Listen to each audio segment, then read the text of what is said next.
আমাদের আজকের গল্প অনুতাপ, কলমে সুপ্রিয় ভট্টাচার্য। 2টো বেজে গেছে, টিফিন করব ভাবছি, ফোনটা বেজে উঠল। দেখলাম মা ফোন করছে। অসময় মা ফোন করলে কেন ভেবে ফোনটা ধরে বললাম, বলো। মনে হলো মা একটু দম নিয়ে বলল, বুকের বাঁদিকে একটু ব্যথা ব্যথা করছে, সরবিট্রেট কি মুখে দেব? আর কোনো অসুবিধা হচ্ছে? ব্যথাটা কি খুব বেশি বলেই বললাম, আচ্ছা ঠিক আছে, একটা মুখে নাও। আমি রমাদিকে ফোন করে বলছি যদি সে ব্যস্ত না থাকে তোমাকে একটু দেখে যেতে। বলেই আবার বললাম, ওষুধটা তুমি মুখে নাও, আমি রমাদিকে ফোন করছি। বলে কলটা কেটে দিয়ে আমাদের অঞ্চলের নতুন মেম্বার রমাদির নাম্বারে ফোন করলাম। ফোনটা বেঁচে গেল, কেউ ধরল না।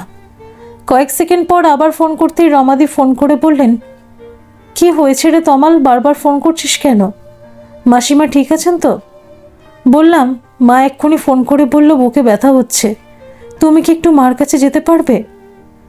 রমাদি বলল, তুই কি অফিসে?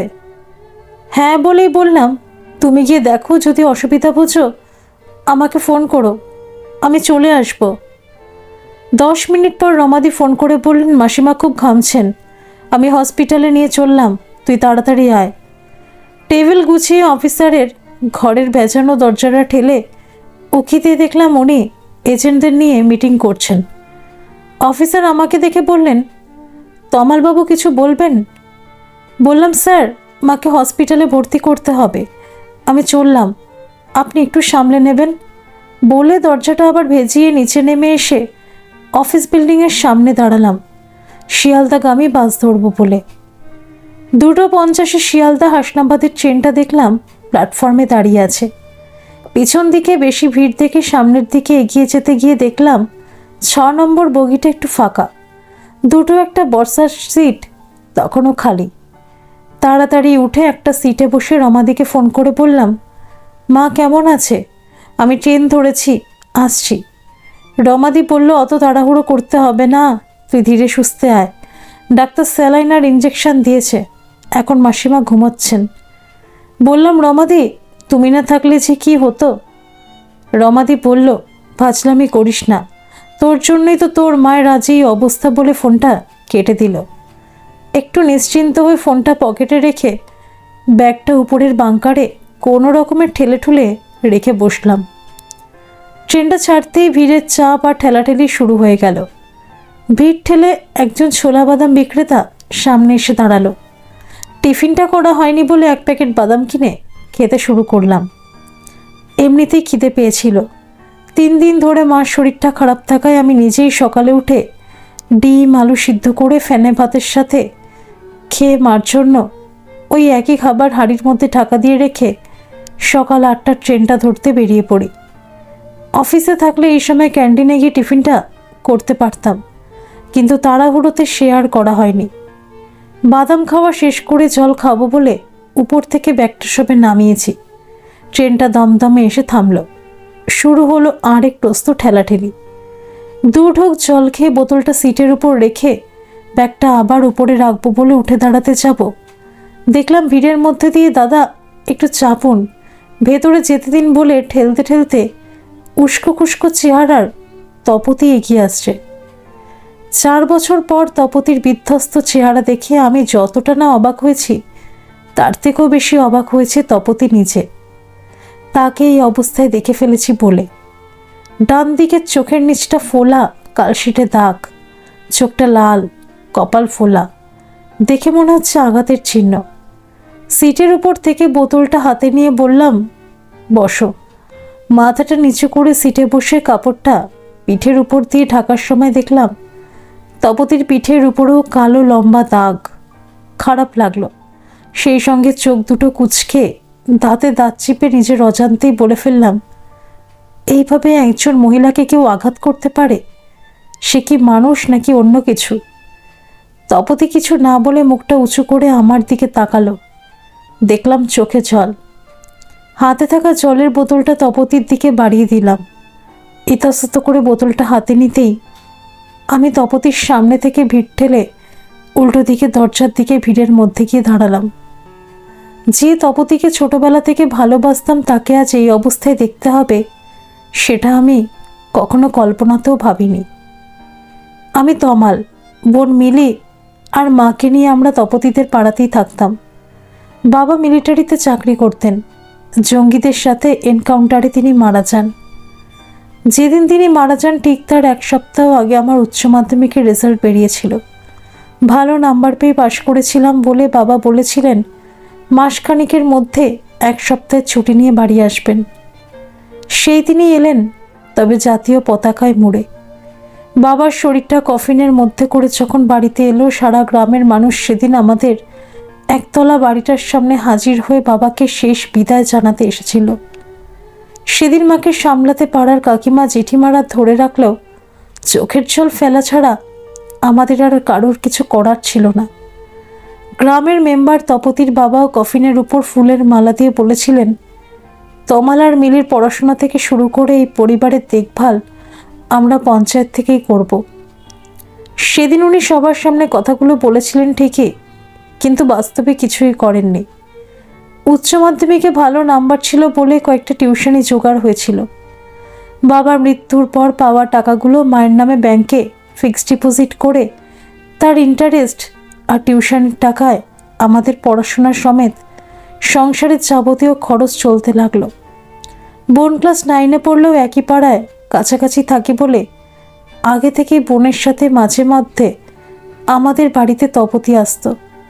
একে মেম্বারের মেয়ে, তার উপর বড় লোক। মা তাকে বসতে বললে সে বলতো না ঠিক আছে, এই মিলির সাথে কথা বলে চলে যাব। সেই তপতি আমার উচ্চ মাধ্যমিকের পর থেকে আমাদের বাড়িতে এসে কখনো মিলি, কখনো মায়ের সাথে বসে ঘন্টার পর ঘন্টা গল্প করে সময় কাটাতো আমার অপেক্ষায়। আমি টিউশনে পড়িয়ে ফিরলে একটা বই হাতে নিয়ে আমার কাছে এসে বলতো এটা বুঝতে পারছি না, একটু বুঝিয়ে দাও না বলে আমার দিকে তাকিয়ে মিটিমিটি হাসতো। তাকে বলতাম তুই কিন্তু আগে এরকম ছিলিস না, যত বড় হচ্ছিস তত তোর চোখ মুখের চেহারা পাল্টে যাচ্ছে। মনে রাখিস সামনের বছর তোর কিন্তু মাধ্যমিক, পড়াশোনাটা ঠিক করে কর। বল কোনটা বুঝতে পারছিস না। সে আমার পাশে এসে দাঁড়িয়ে বইটা খুলে একটা চ্যাপ্টার দেখে বলতো এইটা বুঝিয়ে দাও। বাধ্য হয়ে তাকে বলতাম ঠিক আছে তুই চেয়ারটায় বস, আমি এখানে দাঁড়িয়ে তোকে বুঝিয়ে দিচ্ছি। ট্রেনটা বারাসাত প্ল্যাটফর্মে ঢুকতে লাগলো।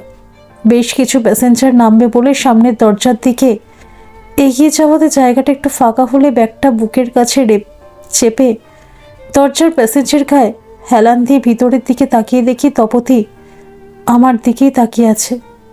চোখ ঘুরিয়ে বাইরের দিকে তাকিয়ে মনে পড়তে লাগলো বিয়ের আগেও তপতি এইভাবে আমার মুখের দিকে তাকিয়ে থাকতো। মাধ্যমিক উচ্চ মাধ্যমিক পাশ করার পর থেকে তপতি যখনই আমার সামনাসামনি হতো মুখ টিপে হেসে অনেক রকমভাবে বোঝানোর চেষ্টা করতো সে আমাকে পছন্দ করে। মাঝে মধ্যে আমি যখন ঘরে বসে পড়তাম তখন সে আমার বই খাতা এমনকি জামা প্যান্টও গুছিয়ে রেখে দিত আর আমার মুখের দিকে হাঁ করে তাকিয়ে থাকতো। আমি তার মনের কথা বুঝলেও না বোঝার ভান করে এড়িয়ে যেতাম, কারণ প্রথমত ওরা বড় লোক আর দ্বিতীয়ত তপতির বাবা আমাদের ঠিক পছন্দ করতো না। তপতি সেটা জানা সত্ত্বেও মা বোনের সাথে রান্নাঘরে বসে মায়ের হাতের রান্না খেতে খেতে বলতো আমাকে এরকম রান্না শিখিয়ে দাও না, বিয়ের পরে শ্বশুর বাড়িতে গিয়ে শাশুড়ির অনাথকে রান্না করে খাওয়াবো। কলেজে যেতেই তপতি যেন খোলস ছেড়ে বেরিয়ে এলো।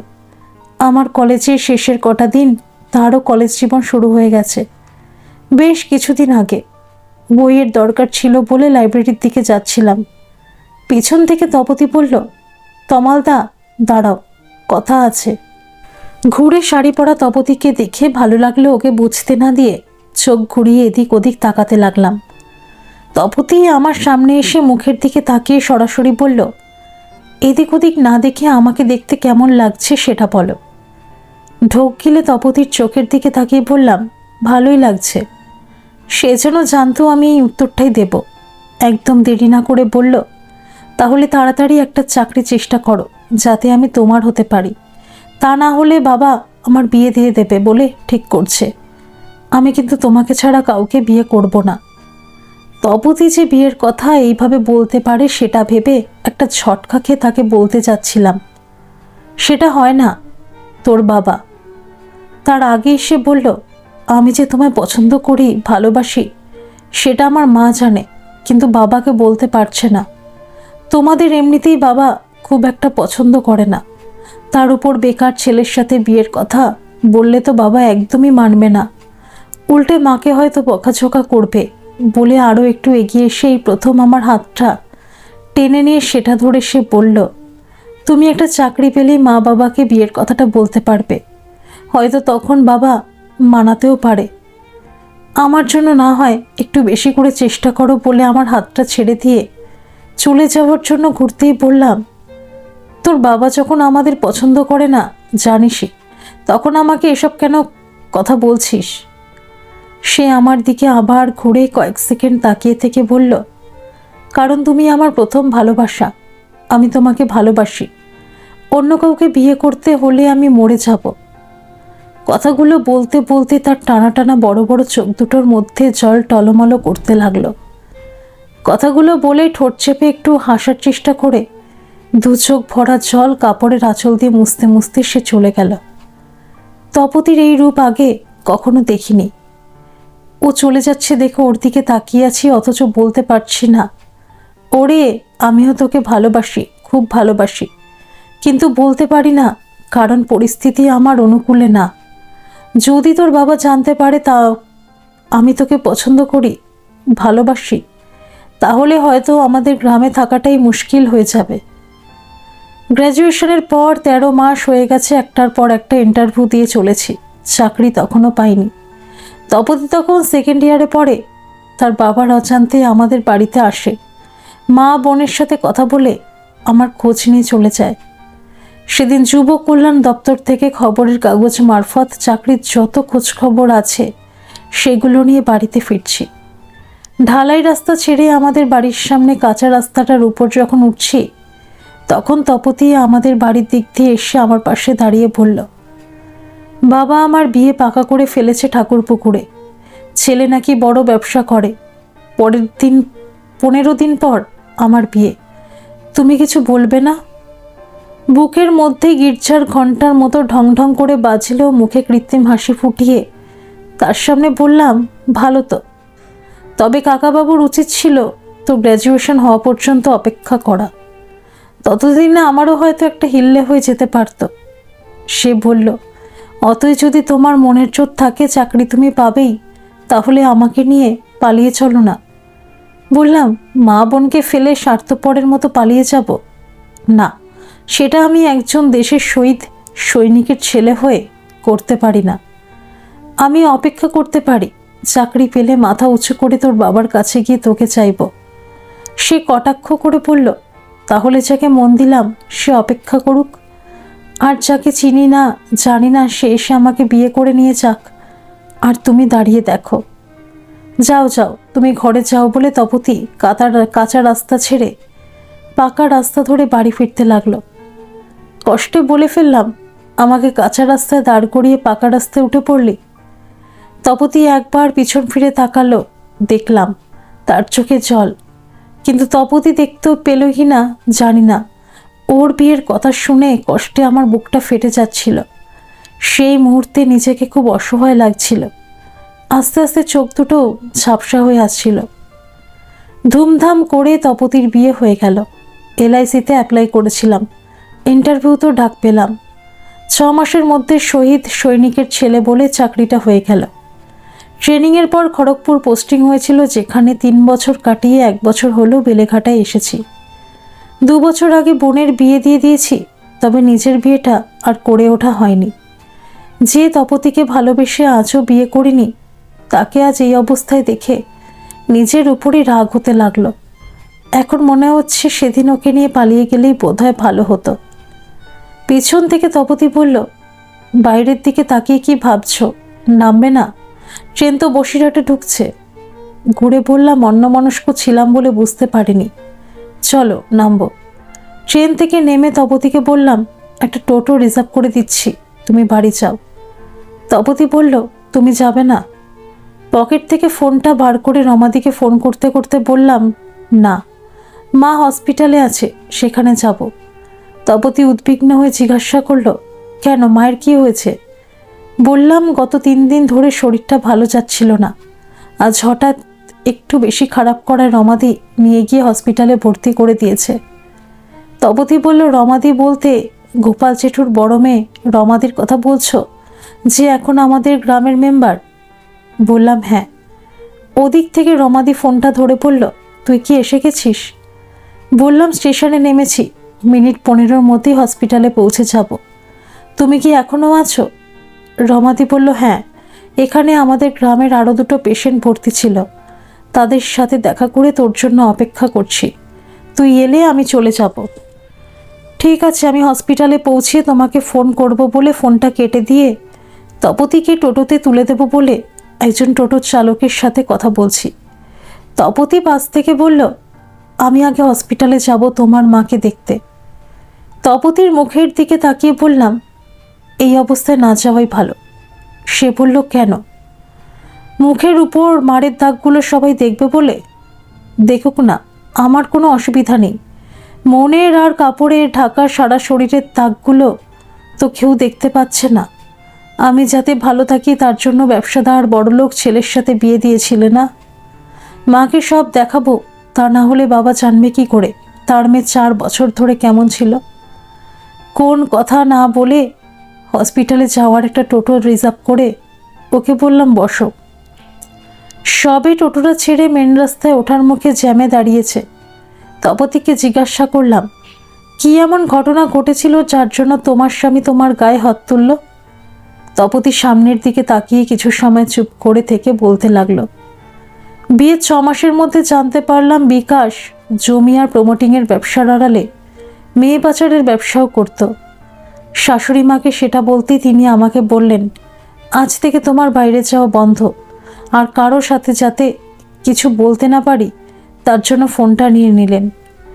এই নিয়ে বিকাশের সাথে কথা বলতে গেলে সেদিনই সে প্রথম আমার গায়ে হাত তুলে বলেছিল, এই কথা যদি বাইরে যায় তাহলে তোকেই বিক্রি করে দেব। সেই থেকে আমাকে একটা ঘরে বন্ধ করে রেখে দিত। সে মাঝে মধ্যেই রাতে বাড়ি ফিরত না, বিভিন্ন জায়গায় বিভিন্ন মেয়ের সাথে রাত কাটাতো। যেদিন বাড়ি থাকতো আমি তার কথা না শুনলে লাঠি দিয়ে মারত। সেই সঙ্গে চলতো আমার উপর শারীরিক ও মানসিক অত্যাচার। 3.5 বছর ধরে একটা ঘরে বন্ধ থাকার পর আজ সকালে হাতে একটা লাঠি নিয়ে বিকাশ বলতে এসেছিল, আমার সাথে বাবা মা যোগাযোগ করতে পারছে না বলে কাল বাবা আসবে আমার সাথে দেখা করতে। তখন যেন আমি ফ্রেশ হয়ে ভালো দামি কাপড় গয়নাগাটি পরে বাবার সামনে আসি। তার ব্যাপারে মুখ খুললে বাবাকে সমেত আমাকে মেরে অ্যাক্সিডেন্টের নাম দিয়ে চালিয়ে দেবে। কথাটা শুনে আমার কী যে হলো, বিকাশকে আচমকা একটা ধাক্কা দিয়ে ঘরের বাইরের দিকে ছুট দিলাম। বিকাশ নিজেকে সামলে হাতের লাঠিটা দিয়ে মাথায় মারতে চেয়েছিল, সেটা মাথায় না লেগে পিঠের উপরে লাগে। টাল সামলাতে না পেরে পড়ে যায়। সেখান থেকে মাথার চুল ধরে টেনে তুলে মুখের ডান দিকে ঘুষি মারে। ঘুষি খেয়ে টেবিলের উপরে পড়ে দেখি সামনে ফল কাটার ছুরিটা আছে। সেটা তুলে নিয়ে বিকাশের সামনে ধরতেই সে দাঁড়িয়ে যায়। আমি ছুরি হাতে বাড়ির মেন দরজা খুলে ছুরিটাকে বাইরে ফেলে সোজা ঠাকুরপুকুর থানায় গিয়ে সব জানিয়ে এফআইআর করি। থানার আইসি বললেন, আমরা এখনই গিয়ে ওদের অ্যারেস্ট করছি। কিন্তু আপনি কি করবেন? ওনাকে বললাম, আমি বসিরহাটে বাপের বাড়ি যাব। অফিসার আমার মুখের দিকে ভালো করে তাকিয়ে পকেট থেকে 100 টাকা বার করে দিয়ে বললেন, রাস্তায় এটা আপনার লাগবে, রাখুন। বললাম, 50 টাকা দিন, 100 টাকা লাগবে না। অফিসার বললেন, আপনার বসিরহাটের ঠিকানা আর বাবার ফোন নাম্বারটা লিখে দিন, প্রয়োজন হলে যোগাযোগ করব। থানার গাড়ি মেট্রো স্টেশনে পৌঁছে দিয়েছিল। হসপিটালে পৌঁছিয়ে রমাদিকে ফোন করে বললাম, দিদি তুমি কোথায়? রমাদি বলল, তুই ফিমেল ওয়ার্ডে চলে আয়, আমি ওখানেই আছি। ফিমেল ওয়ার্ডে গিয়ে দেখি মা বেডে হেলান দিয়ে রমাদির সাথে কথা বলছেন। আমার সাথে তপতিকে দেখে রমাদি বলল, ওকে কোথায় পেলি? তপতি কাছে যেতে রমাদি তপতির মুখের দিকে তাকিয়ে চুপ হয়ে গেল। মা বলল, তপা তুই কোথায় পড়ে গিয়েছিলিস? তপতি নির্দ্বিধায় বলল, পড়ে যায়নি, স্বামী মেরেছে। মা যেন মাতকে উঠে বলল, সে কি, তোর মতো একটা মেয়েকে কেউ মারতে পারে? রমাদি প্রসঙ্গ ঘোরানোর জন্য আমাকে বলল, মাসিমাকে কালকে 11টার পর ছেড়ে দেবে, তুই এসে নিয়ে যাস বলে তপতিকে বলল। যদি কিছু মনে না করো একটা কথা বলবো। তপতি ঘাড় নাড়ালে রমাদি বলল, যে স্বামী তার স্ত্রীর গায়ে হাত তুলে তাকে ডিভোর্স দিয়ে বাড়িতে বাবা মায়ের কাছে থাকা অনেক ভালো বলে রমাদি চলে গেল। রমা ঠিক বলেছে, এদিকে আমার কাছে আয়। তপতি কাছে যেতে মা তাকে বলতে লাগলো, তুই আর ওই মুখ পোড়ার কাছে যাস নে, তোর বাবা মায়ের কাছেই থাক। তারা যদি আপত্তি করে তুই আমার কাছে চলে এসে আমার মেয়ে হয়ে থাকবি। তপতি আর নিজেকে ধরে রাখতে পারল না, মায়ের পায়ের উপর ঝাঁপিয়ে পড়ে কাঁদতে কাঁদতে বলল, আমি তো তাই চেয়েছিলাম, কিন্তু আমার বাবা সেটা হতে দেয়নি। ওঠ মা ওঠ, কাঁদিস না। তোর বাবা বললেই তো হবে না, উপরওয়ালা যা ঠিক করে রেখেছে তার বাইরে কিছুই হবে না। তোর জীবনে গ্রহণ লেগেছিল, আজ তোর জীবন থেকে সেই গ্রহণ ছেড়ে গেল। মাকে বললাম, রাতে তুমি কি খাবে বলো, নিয়ে আসি। মা বলল, আমার জন্য ব্যস্ত হতে হবে না, হসপিটাল থেকে যা দেবে তাই খাবো। তুই কাল সময় মতো এসে আমাকে নিয়ে যাস। ভিজিটার্স আওয়ার্স বোধ হয় শেষ হয়ে গেছে, সবাই চলে যাচ্ছে, তোরাও যা। যাবো বলে দুপা বাড়িয়েছি। মা বলল, শোন, তবাকে ওর বাড়িতে পৌঁছে দিয়ে তারপর ঘরে ঢুকবি। বললাম, ঠিক আছে। পুলিশ 498-এ কেসটার সঙ্গে অ্যাটেম্প টু মার্ডার কেসটাও জুড়ে দিয়েছিল বলে বিকাশ এবং বিকাশের মা অ্যারেস্ট হয়েছিল। বিকাশের উকিল তপতিদের বাড়িতে এসে 25 লক্ষ টাকার বিনিময়ে কেসটা তুলে নিতে বলেছিল। তপতি বলেছিল, টাকা আমার লাগবে না, আগে ডিভোর্স দিতে হবে, তারপর আমি ভেবে দেখব কেস তুলব কি তুলব না। ডিভোর্স পেতে পেতে প্রায় 5 মাস হয়ে গেল। তপতি কেসটা তুলে নিলেও পুলিশ তদন্ত করে বার করেছে বিকাশ মেয়ে পাচার চক্রের সাথেই জড়িত ছিল। তাকে রিমান্ডে নিয়ে পুলিশ জানতে চাইছে এই চক্রের সাথে আর কে কে জড়িত আছে। দেখতে দেখতে আরও 1 মাস কেটে গেছে। তপতির বাবা মায়ের কাছে এসে খুব অনুরোধ করে গেছেন তার মেয়েটাকে পুত্রবধূ হিসেবে এই বাড়িতে একটু জায়গা দেওয়ার জন্য। মা কথা দিয়েছেন সামনের বৃহস্পতিবার তপতিকে পুত্রবধূ করেই ঘরে তুলবেন বলে। ধন্যবাদ সকল বন্ধুরা। এই গল্পটি যদি আপনাদের ভালো লেগে থাকে তাহলে অবশ্যই একটা লাইক করে দেবেন, আর এই চ্যানেলে নতুন হয়ে থাকলে চ্যানেলটিকে সাবস্ক্রাইব করে আমার পাশে থাকবেন, আর পাশে থাকা বেল আইকনটিকে প্রেস করে দেবেন যাতে সমস্ত গল্পের নোটিফিকেশনগুলো সবার প্রথমেই আপনাদের কাছে পৌঁছে যায়।